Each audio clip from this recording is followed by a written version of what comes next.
Hello, hello, hello, hello, hello, hello. Welcome back to the Negro Jump podcast. That podcast still called Negro Jump. I am still your host, Jarrod Fortune. Let's go ahead and get into today's episode. Get into some news articles, some shit I didn't go over because I was somehow rushing and I forgot. But Kingdom Hearts 4, there was another trailer. It's getting a 2027 release date for the Nintendo Switch 2. But this time around, the trailer showed worlds including Coco. So that was interesting to see. Still being a Kingdom Hearts fan, I am not moved by Kingdom Hearts 4. It's been too long in the franchise. I'm only interested in playing the mainline games, but now it's just been too long. Will I just not ever play it? No, never say never, but just not moved by it. And yeah, just Kingdom Hearts 3 just took too long to come out. Really, really good game, but just took fucking forever to come out. And also too, like, unfortunately it was during a fucking global pandemic, so it was kind of hard to be excited about it, but and then also too, Disney using it as a vehicle, using Kingdom Hearts as a vehicle, also revealed Coco 2, the Coco 2 trailer. So all you Coco fans out there, get hype, get super hyped. And some other news.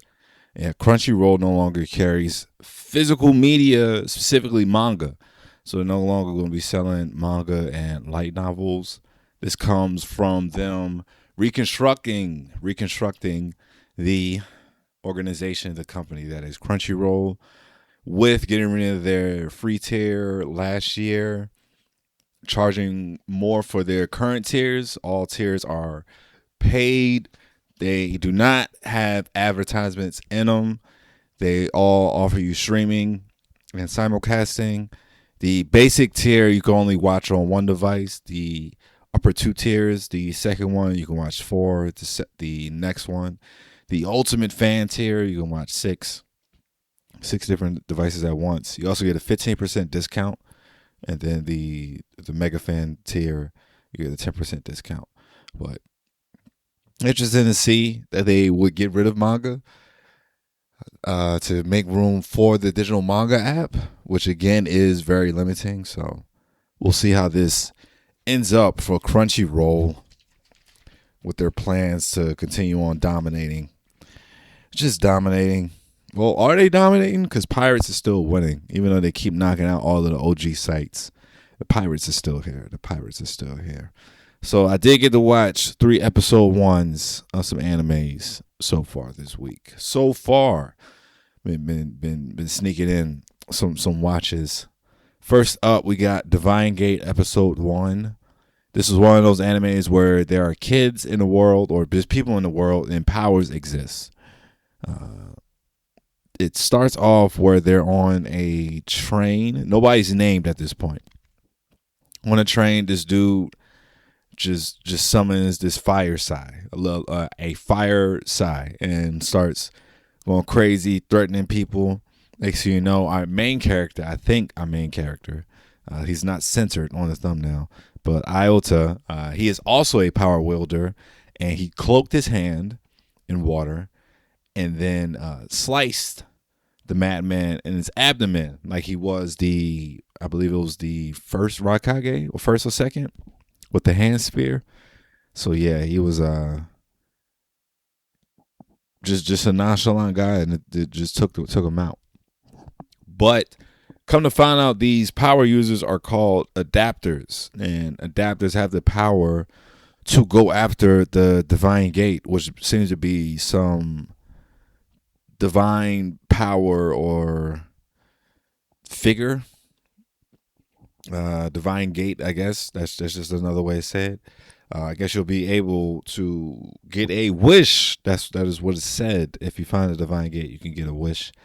This world also includes demons and fairies, as was mentioned by another character in here. Now, going back to Iota, he has been sought after by these adapters who are kind of like cops in this world. They travel between worlds. Well, the second world is, I'm assuming, where their powers are. Again, this is episode 1. So things are being thrown at you, but it's not too confusing. It looks very, very familiar. The powers aren't that outlandish, so we'll see how it goes. Alta actually gets a flashback to when he was a kid, and he actually got the kin from Digimon Adventure 02 / Helga Pataski. Hey Arnold childhood, which means that he was the younger sibling of the older prodigy. That's right, the child prodigy that the parents invest everything into, ignore the younger sibling, call them useless or feel like they're useless, just not worth their time or attention. So yeah. Also, Iota was blamed. I'm assuming he was framed, but blamed for killing his parents. Yeah, and in the first episode, we get that information about our supposed main character, but he's still sought out after to be recruited to the Adapters Academy, where he can hone his skills and use his powers for good. Overall, give it a 5-star. Fun, mysterious, dark, elemental powered episode 1. Next up, we got the Gorilla God's Go-To Girl episode 1. Never seen so many G's in a title of a show. Gorilla God's Go-To Girl. 4 G's up there. 4 G's. And I'm not talking about the towers. So next up, the MC is a part of a world where you are at a magical academy and you get to pick your guardian spirit. You get to pick a guardian spirit from cards, and they are at random. So it's kind of like the cards pick you. And she was thinking in her head, like, well, I should get the peacock because then I could have powers that lie in beauty, or I believe she said like a rabbit or a deer. And lo and behold, what did she get? A gorilla. She got a gorilla. She goes to a professor, come to find out the Gorilla God is actually a very, very rare god that only shows up every 50 years. And usually it is to those who are in a night class, which she is not. She is not in the night class. And come to find out, once she is blessed by the Gorilla God, she's actually blessed with the abilities and strength of a gorilla. So little tasks such as just picking up an apple to eat for a snack are becoming difficult from her because she is crushing apples with her bare hands. Her physicality, like her physical state, did not change at all whatsoever. She is just now a souped up gorilla girl, pretty much. So she decides to, since these powers are already set on a path for a knight, she decides to flunk on purpose, but not like tank, but just overall be so bad with the entrance exams and the classes to become a knight that the teacher will be like, well, clearly you don't know what you're doing, so let's figure something else out for you. So yeah, pretty good, warm, heartfelt. Never thought I'd be watching a show where the strong girl trope was the main theme of the show. The strong girl trope. Usually, I've definitely seen it in anime, and when I say strong girl trope, I don't mean by like a big muscular woman, but just like a regular girl that just happens to be super strong. It was almost most likely like Tokusatsu Hansaban productions, whether that be Power Rangers, Beetleborgs, or Kamen Rider, which I've seen in all 3.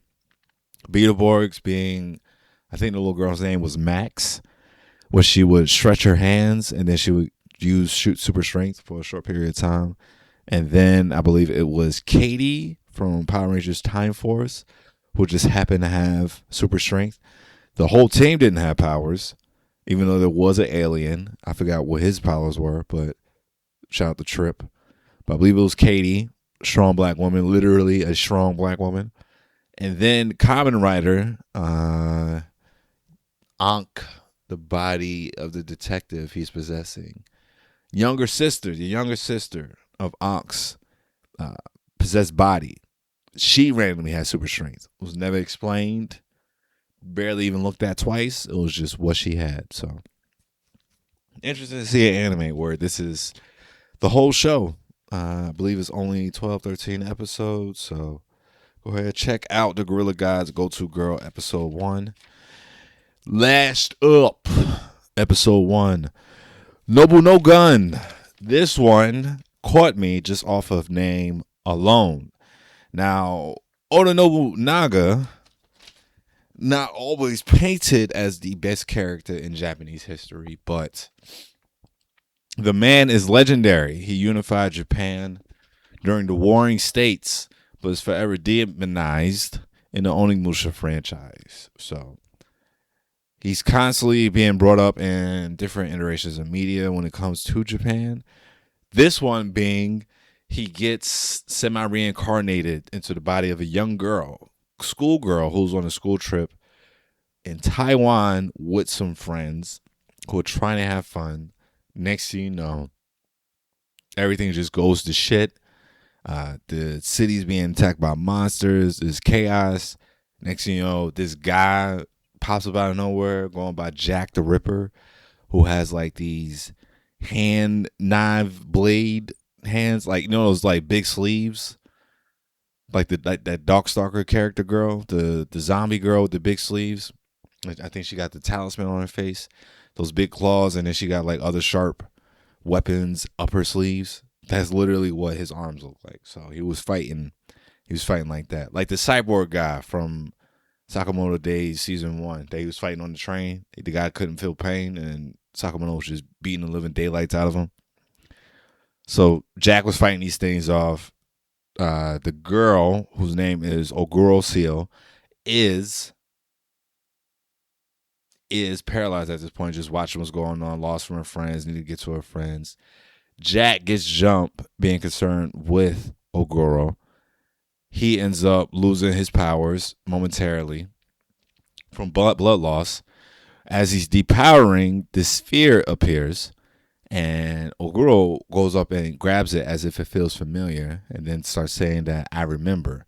The orb starts to glow. She begins to power up. Next thing you know, we see a flashback of a mysterious figure handing the sphere to the original Oda Nobunaga and tells them that you will be reincarnated, and when you are reincarnated, what will the weapon of choice be that you will give to your inheritor?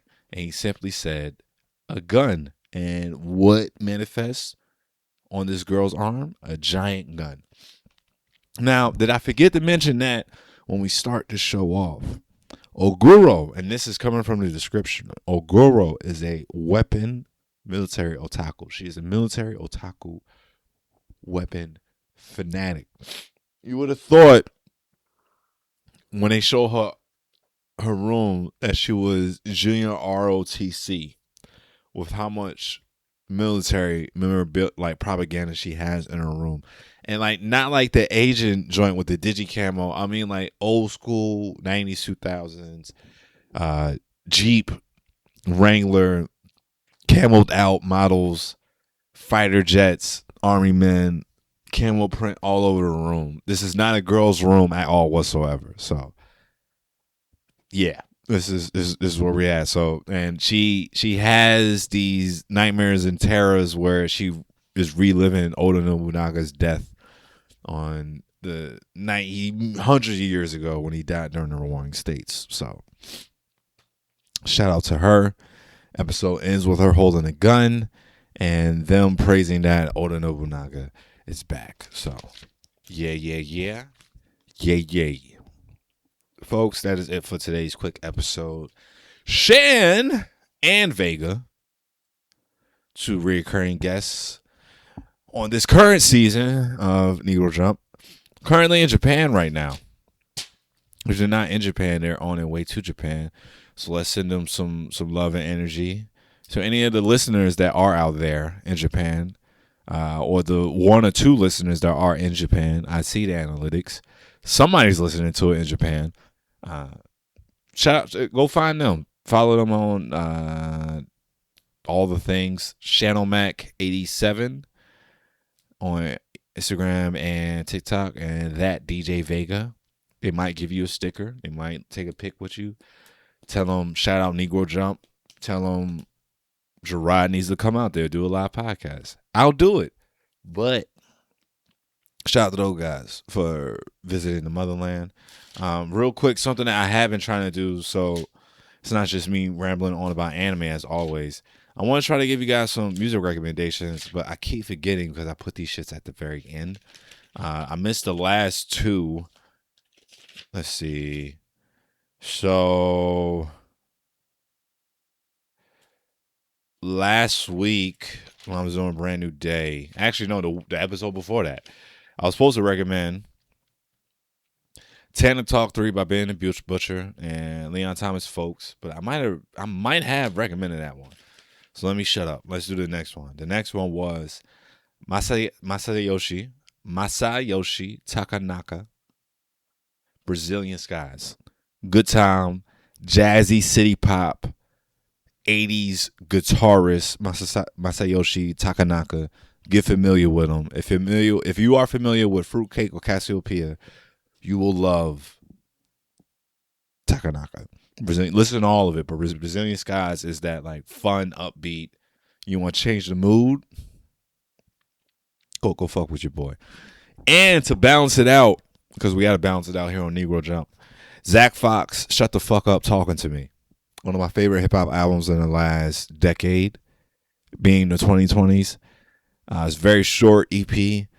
Zach Fox, not being a whole ass rapper, decided to just drop that, and it's one of the hardest. It's one of my favorite projects. I love listening to it. I play it at work all the time. It's a fun listen, especially if you like rapidy rap dudes from Atlanta. So, guys, thank you so much for still listening to the Negro Jump podcast. Live shows coming soon. Stand-up comedy shows coming soon. All the things coming soon. Holy shit, I'm back quicker than I expected. Again, I did not expect to be recording this podcast after moving out to the Pacific Northwest. But here I am. Here I am. Here you are still listening to this. And I really, really appreciate you guys so much. Please tell your friends, rate, subscribe. Turn your notifications on wherever you're listening to this podcast, whether that be Chrome, Stitcher. I think we're still on Stitcher. YouTube, iTunes, Spotify, all the many platforms. Tell your friends, leave a comment, send a recommendation, go watch some Kamen Rider, tell your father you love them. This has been Negro Jump. Y'all have a great rest of your day.